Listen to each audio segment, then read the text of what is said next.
Tune in to Overcomers TV on your favorite app or streaming platform. It's time to overcome.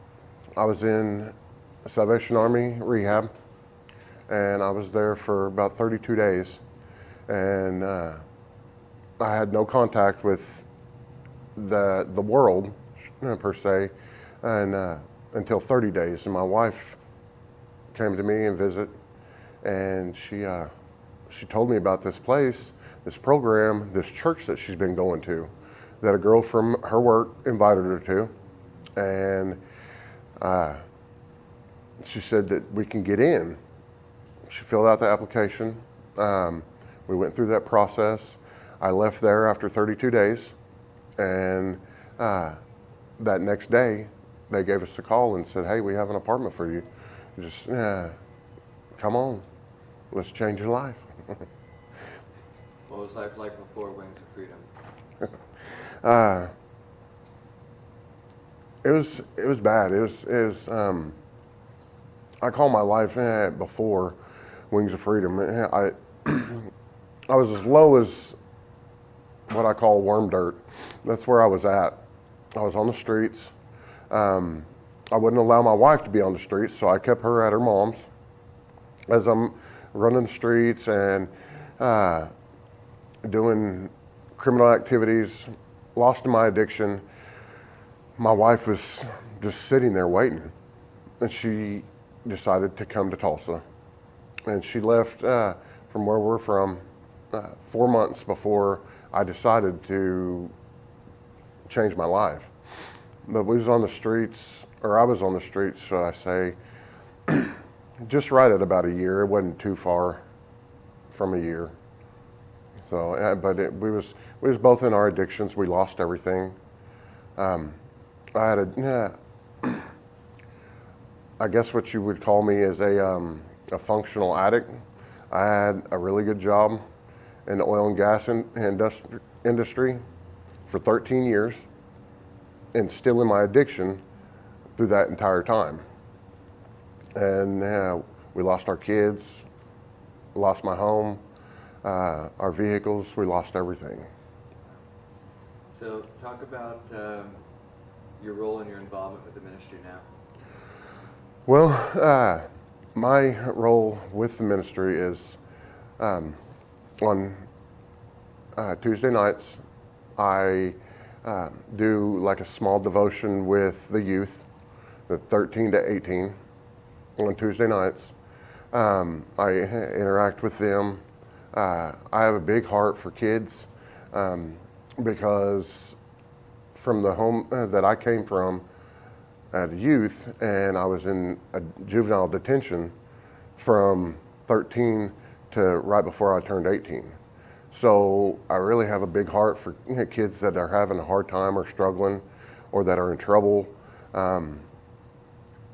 And also I'm a mentor with the Wings of Freedom. And I do whatever is needed to be, whatever's asked of me at the church. If that's, just helping out or walking around or doing security or just anything and everything that needs to be done and they ask me, I'm right there to help and do whatever I need to do. Whenever Pastor Dixie started his reset, me and my wife, we live out there. And he moved us out there, and it was men and women at first. And I just would kind of talk with the men, whenever because the men needed help too, just not the women. The men are a lot different to deal with than women. So that falls back on my wife, and that's where we're at now. My wife is still mentoring out there. The men are moved out. And my wife does devotions. She does different things. Women of the Bible with the women once a week. So. Awesome, very good. How do you describe the vision or the mission of the heartbeat of Wings of Freedom?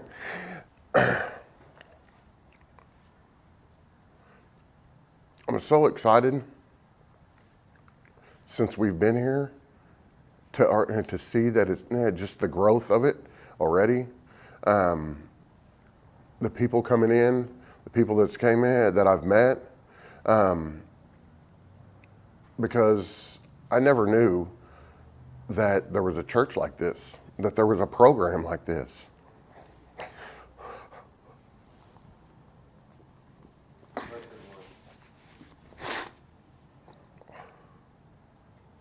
I didn't know that there was people like me that was even accepted into a church like this. And they had the church and it has the sober living. I mean, you can't get any better than that. I mean, really. And then with the motel that is fixing to blow up. I mean, there's so many souls that can be just grabbed a hold of and just God's arms wrapped around them, because they're people just like me. They don't know. But once they get here, they're just the love that they're going to feel, and the arms wrapped around them. And it's overjoyed. And I'm just really excited to see where and how far we can actually go with this, because I mean it could be huge, way bigger, and as it's growing now. Very good. So talk a little bit about the hotel, what it was like, and what it turned into before it was abandoned, and now it's our property for Fixer Upper. Yeah, I mean I never seen it before while it was open. But we done a walkthrough with the church and Wings of Freedom, and we done a walkthrough. I think it was after Wings purchased it, and we all went over there and we prayed in every single room. We prayed over the property. We anointed the property. We anointed the rooms. Some of the rooms were just so overbearing that you didn't even want to step in, because of the spirits that just been laying in there and just dwindling in there and just waiting for somebody to come in to just jump on them and grab them. And we all had to be ready. We all had to be prayed up before we step foot on that property and in those rooms, because of exactly that. I mean, spirits can get on you, and they'll grab a hold of you, and they'll hold on, unless you know how to fight them off. They'll just stay on you, and you could definitely feel them if you're walking with God, and you feel it, and you feel God. You could definitely feel those spirits coming at you. Yeah. Amen. Talk about how important it is for people to get involved and support this ministry. It's huge. I mean, just start off by saying there's lots of ways to get involved with Wings of Freedom. There's a lot of ways to get involved in Wings of Freedom. Just by just helping, praying, helping out, funds that can come in from left and right, donations, just people with hands on deck. I mean, people that want to that might not have the money to help or to give, but they have the skills. A carpenter, or a painter, or people that lay tile, carpet, whatever. I mean, to help and just give a little bit of their time to help with this motel. Very good, awesome. So why do you do what you do? Why do I do what I do? I love serving God.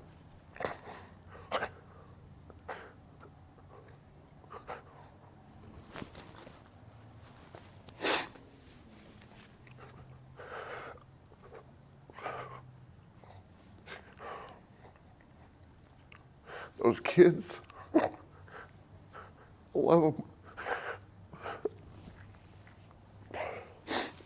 I got 5 kids of my own.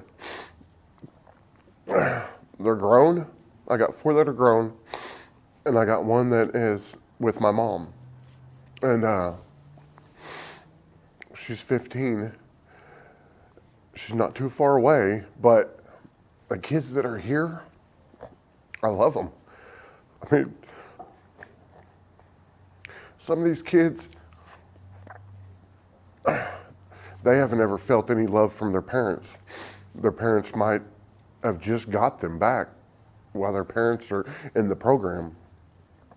These kids have seen, some of these kids have seen more than I've even seen that they've had to deal with in and out of homes, or even being homeless with their parents, or in and out of DHS. I love these kids. And the men that come in that are hurting, and I don't want to call them broken, because broken we can't put back together. They're just really hurt. And hurt we can deal with, and we can fix. And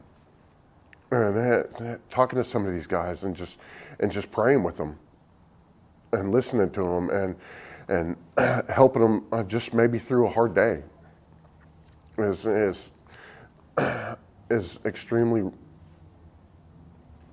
humbling to myself. But just feeling the Spirit of God come in as you pray with somebody that's hurting, somebody that's over at Quick Trip that just is hurting or homeless, just saying hi, buying them a sandwich, buying them something to drink, and just love them for the minute that they'll let you love them.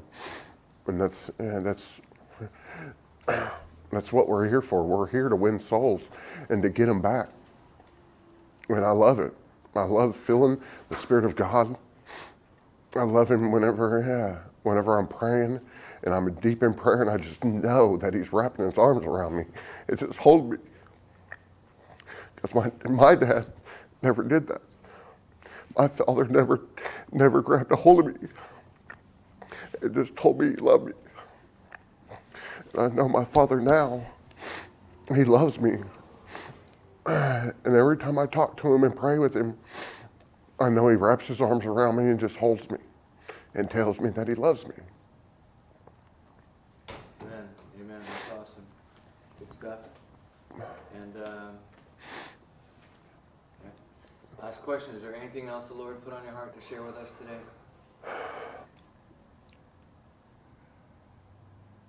God is real. The Spirit is real. The book is living. And the more that you press in to the book, the more that you talk to God, no matter how you talk to Him like He's your best friend. Talk to Him like He is your best friend, because He is your best friend, and He's your Father. And He'll talk back. It might be a little while sometimes, or sometimes He'll answer quickly. For the addicts and the people that are still hurting out in the world, just try it.